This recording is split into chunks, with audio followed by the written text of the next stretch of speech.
The following is a production of DallasCowboys.com and the Dallas Cowboys Football Club. How about them Cowboys? Yeah! Go Cowboys! This is Cowboys Storylines with Nick Eatman.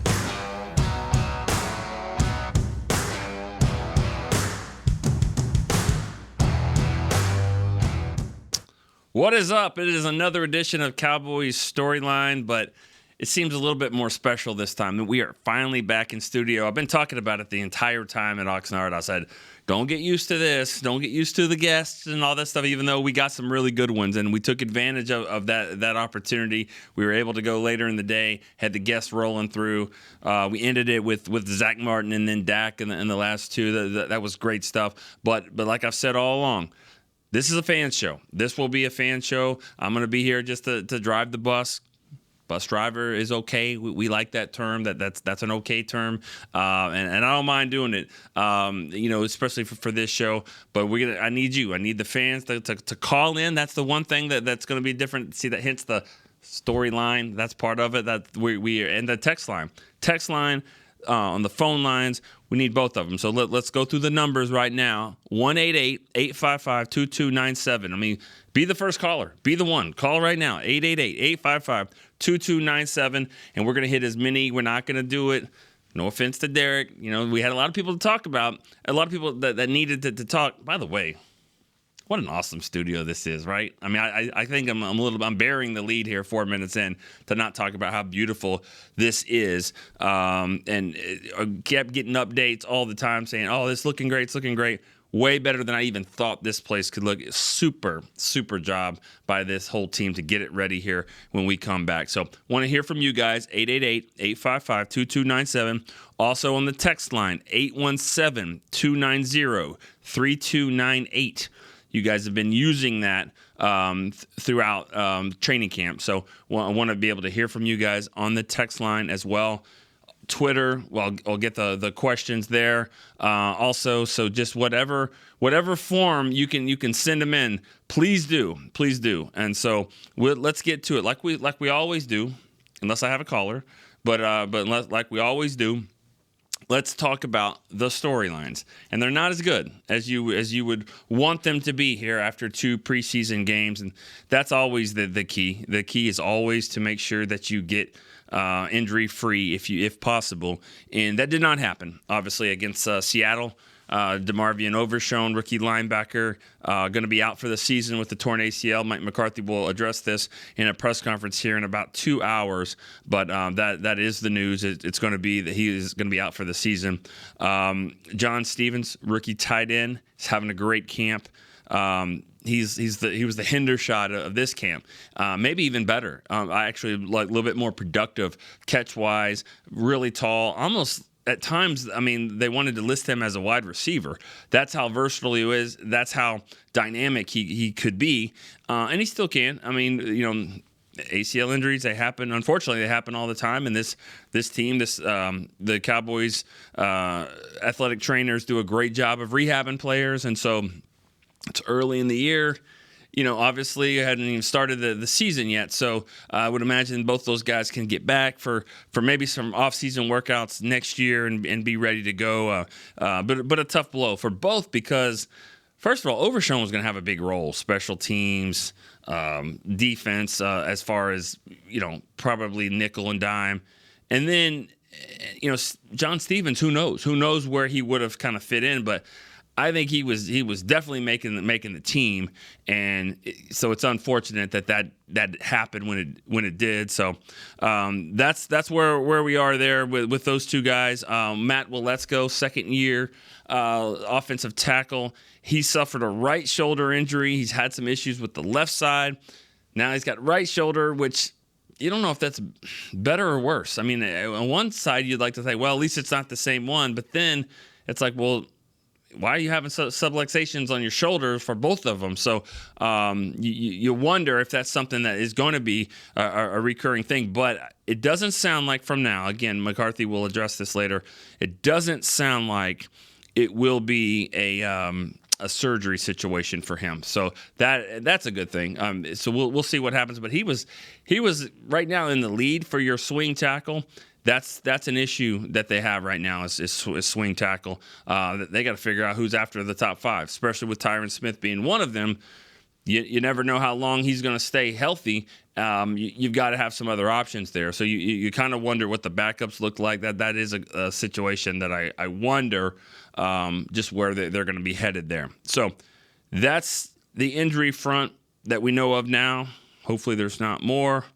Hopefully there's better news than that, but it does sound like Overshown and Stevens are both going to be out for the season and would need reconstructive surgery. Other storylines, I thought coming out of the game, I thought the biggest from a positive standpoint was that your backup skill position spots are getting locked up. I thought 2 receivers for sure made the team if there was any question. I don't think there's a question whether or not Jalen Tolbert makes the team, but I think what he did in the game probably shows that he's going to be on the field during the game. He's not going to just be inactive. I think he's going to be an active player on special teams that they will use. I see him right now in a Cedric Wilson role from maybe a couple years ago where he was the 4th guy, 5th guy, Noah Brown type, but gets in the game, will play a lot. You know, this West Coast type offense, a lot of receivers will play. They run a lot of routes. They're going sideline to sideline. They're going up the field. You're going to need them all, and I think Jalen Tolbert solidified his spot there. I also think Kevontae Turpin did as well. He was making the team, but I think that what it shows is that he's maybe a little bit more of a more than just a returner. I think he's going to play some on offense. He had a couple of nice plays in the game. Good bounce back game for Kevontae Turpin for sure there. So those 2 spots. Now, running back, Deuce, he's on the team. Deuce is definitely on the team here. But I think where? Second running back? Third? Rico Dowdle made sure that don't forget about me. I thought he played really well. Malik Davis ran the ball well. Something's going to have to give there at the running back spot. And then you still have Ronald Jones, who's going to be suspended for the first 2 games. So they really don't have to do anything with Ronald Jones right now. I think he once the cut down day happens in a couple of weeks, it's probably even about 10 days from now, when the cuts happen down to 53, Ronald Jones would move to a suspension list. There's going to be a bunch of lists. There's all kinds of lists there, injury lists, and whether it be IR, whether it be NFI, whether all kinds of lists. He will be on one of those. He'll be on the suspension list there. So they really don't have to do anything with Ronald Jones. He'll just kind of be there. Now, week 3, if Daddle's playing well, if Deuce is doing his thing, and Pollard's doing his thing, then they got a decision to make there. But it always seems to kind of work itself out. And I think that it will happen there. So I thought Dowdle and Deuce solidified some spots. That could be up in the air for Rico Dowdle, but I think he did enough to stay there, stay on the team. Tolbert and also Turpin. So that's basically your skill positions. Now the only thing that's really up in the air is what do they do at quarterback? Are they going to keep 3 quarterbacks this year? I understand the new rule. You still got to keep 3 to make it happen. You have to have 3 on the roster, and that's not something this team has done a lot of. Now, they did to finish the year last year. They did have Will Grier on the roster for most of the time, so I could see that happening. And then tight end's a little up in the air now too, but Sean McEwen, I think, is a guy that they would always want to put on the team. He's going to be on the team. So I see them keeping 4 tight ends, especially with Stevens now likely to go to IR. So you got Schoonmaker, Ferguson, Hendershot, and then Sean McEwen. Maybe Isaiah Fant can work himself in there. I mean, he's kind of has that H-back role. He might be the guy that could push McEwen there, but I don't know. I think Sean McEwen does so many things. Nothing that's wowing that you're like, oh, we got to have him.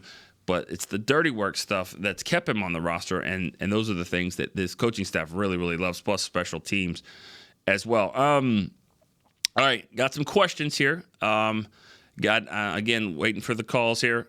We got a call. Actually, let's go to one. Let's go to the call right now because that's what this show is about. So I want to know who the first call is. Let's go right to it. Let's go to the call. It's Mike in Apopka, Florida. Go ahead, Mike. Mike from Apopka, Florida. You're the man. You're the guy that should have been the first caller. I'm so happy that it's you. So, Mike, what's up? Hey, Nick, I just want to call congratulations, man. I've been with you since Tuesday night at the ranch. Yep.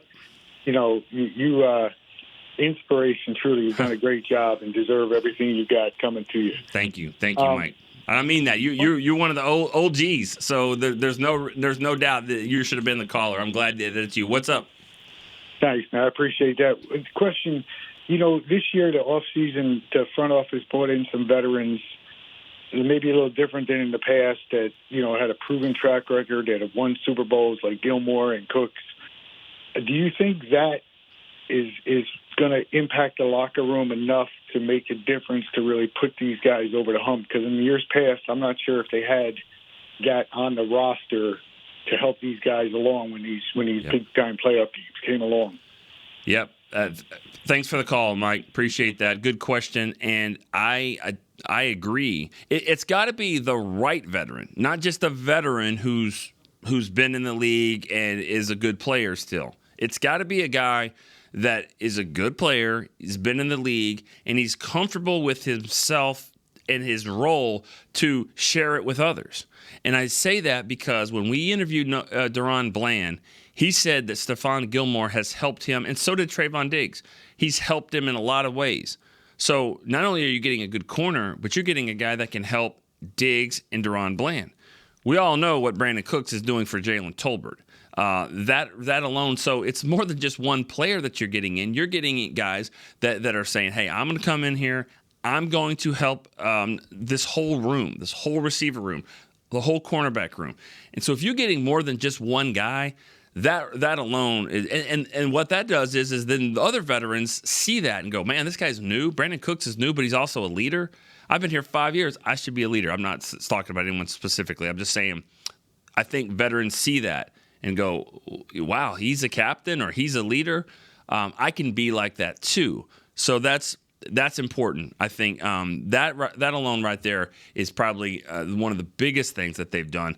And also let's remember last year Jason Peters did that as well. When they brought him in, he helped Terrence Steele probably more than he just helped being on the team. And there were some times where they helped him.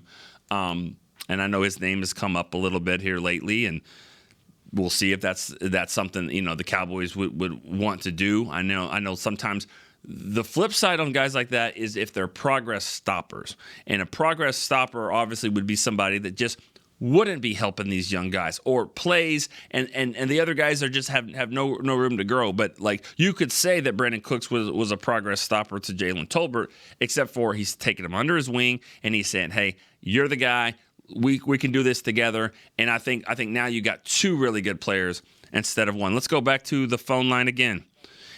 Anthony from Seattle, man. We left you there. We left you in Seattle. What's up?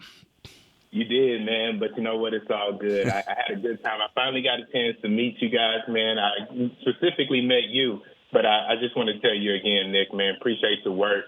Yeah. Because of the work y'all do on the podcast, man, it gives us an opportunity for those that are out of network to be able to keep up with the team. So were you on the front row? You guys do. I was. Yeah, that's right. I did get to talk to you. What'd you see? How was the view and what caught your eye? Man, the view was great. I think one of the biggest things that I saw on the opposite end of the field, man, that really blew me away was I was devastated. I was almost ready to go when I saw it, but when I saw Demo go down, I was heartbroken. And then when I saw the cart come down the sideline, it was devastating. But other than that, some of the biggest things, Jalen Tolbert, continuing to shine in preseason, not just being an Oxnard, all Oxnard. Just see him step up.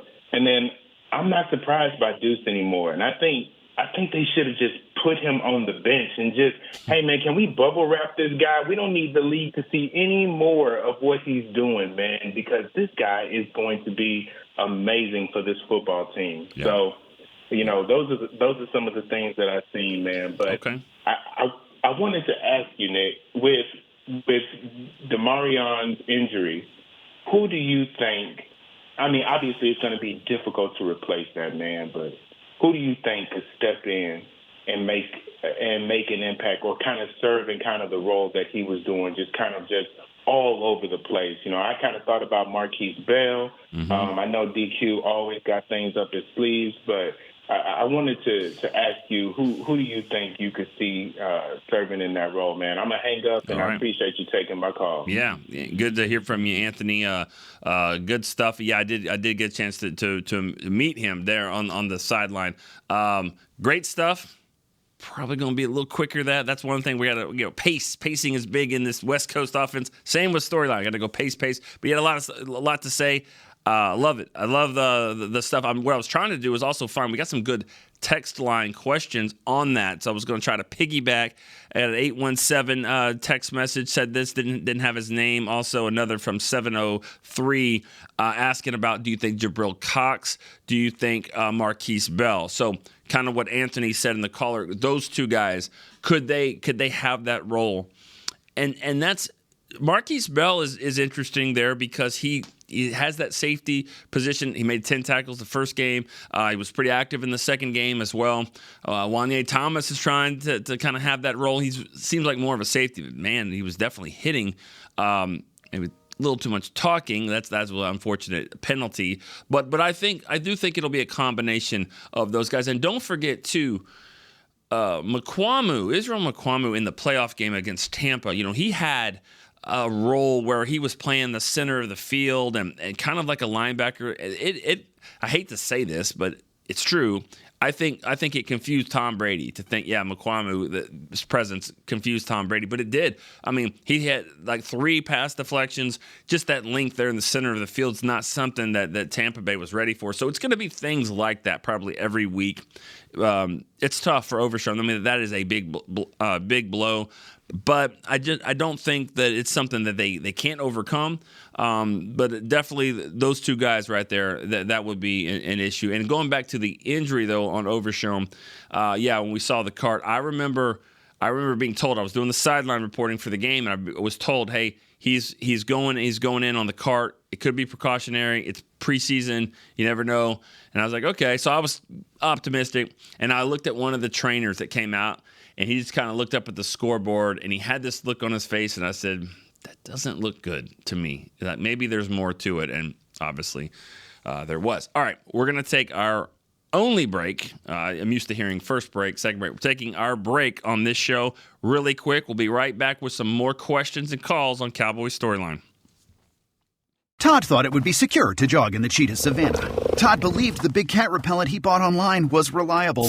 And now, Todd is trying to be faster than this cheetah that can run 80 miles per hour.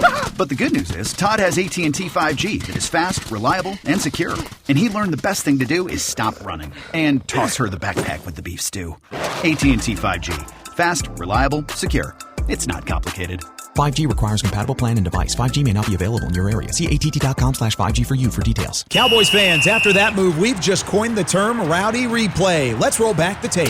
Okay, there's our mascot Rowdy cheering on the boys. And now he's on his phone, on his Bank of America mobile banking app? Staying on top of his finances with his virtual financial assistant, Erica. Bank of America's digital tools are so impressive. Cowboys fans just can't stop banking. Learn more at bankofamerica.com/can't-stop-banking. Erica is only available in the English language. You must download the latest version of the mobile banking app, only available on select mobile devices. Message and data rates may apply. Member FDIC. They say champions are remembered, but legends are never forgotten. United Ag and Turf offers a winning lineup of John Deere equipment built to tackle any challenge on and off the field. Legendary John Deere tractors, combines, residential mowers, commercial mowers, compact construction equipment, Gator utility vehicles, and a full line of golf and sports turf equipment. United Ag and Turf, the official Ag and Turf equipment supplier of the Dallas Cowboys. Visit UnitedAgAndTurf.com to find a location near you.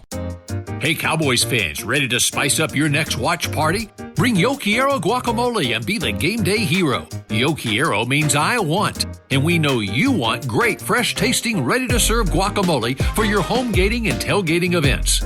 Made with real avocados and the perfect blend of spices, it will be the star of any party. You can find us at your local Albertsons or Tom Thumb in the deli section. If you can't find it, talk to your store manager and tell them, Yo Quiero guacamole. Back to Cowboys Storylines. Welcome back to Cowboys Storyline, and man, this thing's moving fast. I mean, like, this is I said 30-minute show because I was like, it's just me up here. I need 30 minutes. I mean, this thing is flying by. I'm like in the final few minutes here. So that being said, I'm going to go back to the phone lines here. Got another caller, Bob from Nashville. Bob, what's up? Hey, Nick. Hey, great show. Thank you. Thank you. Real quick, I understand John Stevens. I really like the guy. I thought he had a big upside. But does that open a door for maybe Hunter Lipke to make the team, considering, I mean, Mike McCarthy likes fullbacks. Yeah. And rather than keeping an extra tight end, that might open a spot up for him. I just want to ask that question. Thanks, and I'll wait for your answer. All right. Thank you. I got an email here from a text from Ryan from North Carolina, also saying Hunter Lipke could be a guy that could make it through. Maybe it's going to be hard to make it through the practice squad. So both of you guys are talking about him. I know that Mike McCarthy likes. He's used a fullback in the past, but again, it's got to be the right one, and I think I don't know first name. I know it was Kuhn for the Packers, but it's not just. It hasn't had one all the time here, and so I think it's just got to work in the system. I would think Isaiah Fant is also a player to mention on this, and so is McEwen. I mean, they play that same type of role. I thought we would see a little bit more out of Hunter Lipke. We didn't. He had a couple of carries, nothing too spectacular. Of course, he's playing behind third-team line. I mean, the first-team line in the game had some issues too, so the third-team line will. But I definitely think that it's a situation where if he fits the role that you want to keep him, I'm thinking practice squad for Hunter Lipke at this point would be the best option for him. I mean, people asking, will he make it through waivers? He made it through the draft, and no one signed him. And he hasn't done anything in 2 games. I wouldn't think that you would be like, oh, we got to have this guy on your team. So every year we always say, there's no way these guys make it to the practice squad, and they do. So I would think he probably would. All right, let's go back to the phone calls here. Who we got? Joe, Abilene. What's up? What's up, brother? How are you? I'm good, man. How are you?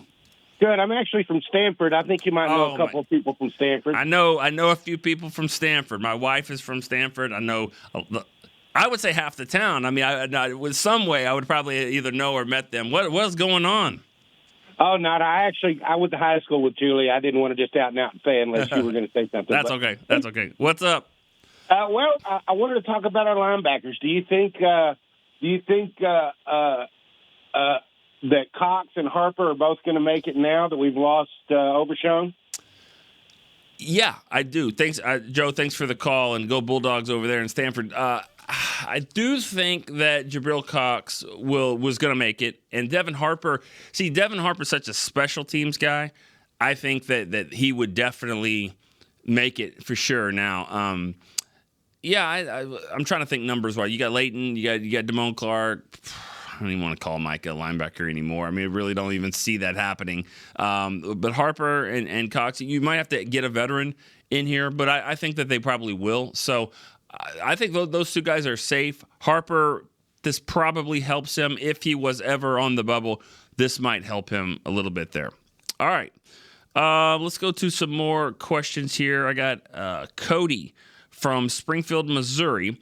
Big fan of the show. He says, was Cooper Rush issues an O-line issue, or did he just have an off day? Thought Cooper Rush was not bad, actually. I'm sorry. I mean, maybe I didn't get the best view. And sometimes when you're down there on the field, you don't get the best view. Thought he moved the ball pretty well. Again, I could be totally missing something here. I didn't think. I mean, yeah, let's just call it like it is. I mean, the offensive line, these guys are your backups, and they're going against starters for Seattle. So that is a challenge in itself. Seattle was a team that was pretty good last year. Their ones are going to be better than the Cowboys' backup offensive linemen. So, yeah, I'm going to say that it was any of the issues, but I thought Cooper Rush did a pretty good job. He stood in there and made some throws and, found the checks, found Rico Dowdle in the flat. I mean, it was a good call. I think for the most part, it was pretty good. I thought he did a nice job. Will Greer, I thought, played pretty well too. The interception was not obviously his best play, but he's running around a little bit trying to make plays, and he definitely has some athletic ability to him. Let's see, do we have any callers? I think we're good right now. Clear line. All right, let's go. Uncle Jay from East Texas. He thought Isaiah Land hasn't gotten enough discussion. His chances of making the roster are what? Because his play is so unique. Talking about Isaiah Land, the pass rusher from Florida A&M. He's had some moments where he does flash a little bit. Making the team is just gonna be tough, because when you think about everybody that they have, something's got to give, and it might. I mean, but I look at Sam Williams and Dante Fowler, and I wouldn't make a change there. I wouldn't do anything different with those guys. They would be on my team. So I just think the depth at pass rusher is so good. And then you've got Fehoko, a 4th-round pick, who's kind of a tweener there between tackle and end. Chauncey Golston. Now you're looking at some more tackles. There's just so many guys there, and these are just more. Everybody I'm naming is the backups. So that's why I don't know where Isaiah Land actually fits. As I mentioned about Hunter Lipke before, I think you could get him on the practice squad. Isaiah Land, same thing. I'm not trying to be a hypocrite here. He wasn't drafted either. But pass rushers have a little bit more value than a fullback, and if he's shown anything, which he has, that the scouts are watching this tape and all that, he might be someone a little bit tougher to get through.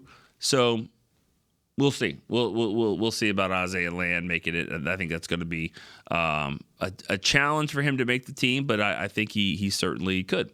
All right, I gotta get one. I see Little Rock, Arkansas, so you know I'm going to find that one. This is Brent Philpott from Little Rock. He says his question is, if the rookies get hurt in the preseason, are they out for the season? Do they still get paid?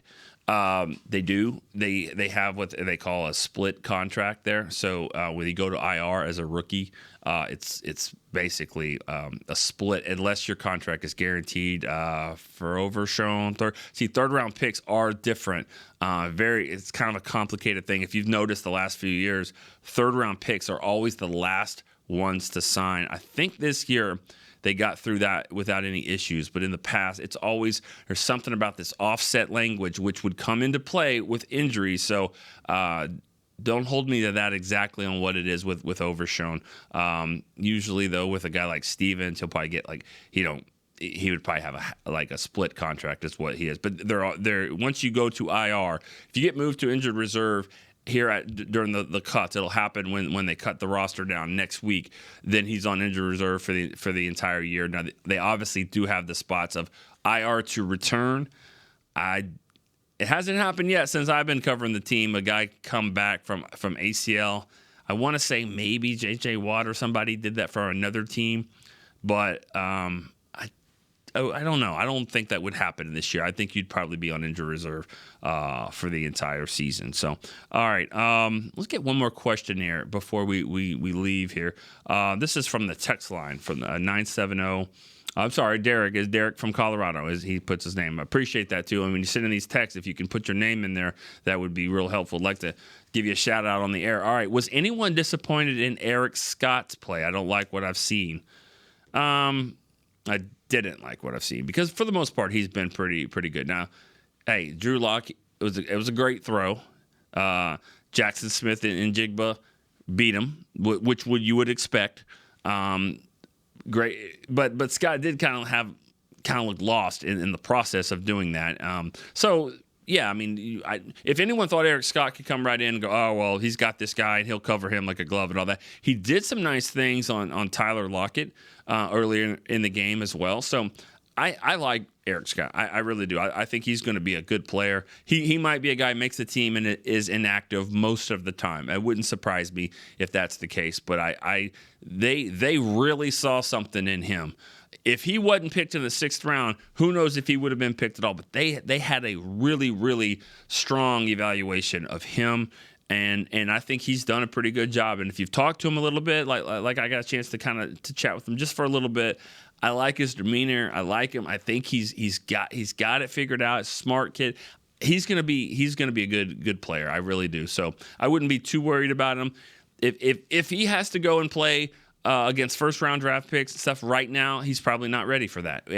But I think he'll learn, he'll get better. And as we talked about before in one of the callers, I do think that just having Gilmore and Bland and Diggs in the room ahead of him, I think that's going to help him, and I think he'll get better. Or not to mention, Al Harris is pretty good coach. He's played a few snaps in the league as well. So, all right, I think that's going to do it. That was the fastest 30 minutes in the history of life right there. So great stuff. I was hoping to get more questions in, or more calls. That might just be the number on how many it's going to be. Hopefully we can get maybe 5. A show would be great. So make sure and do that. We'll be back Wednesday. Right now we're in every other day mode, still in training camp mode until we get to the season, and then it will be every day. And my time slot's going to be moved to the mornings when we get to regular season, but right now it is 2 o'clock Central. It'll be Monday, Wednesday, and Friday until we get to the regular season. We kind of ramp this thing up because it's going to be fun. It's going to be a fun ride, and I can't wait to do it with you guys here. Cowboys Storyline. So that wraps up the first show here from the Star. We will see you back on Wednesday. See ya. This has been a production of DallasCowboys.com and the Dallas Cowboys Football Club. How about this, Cowboys?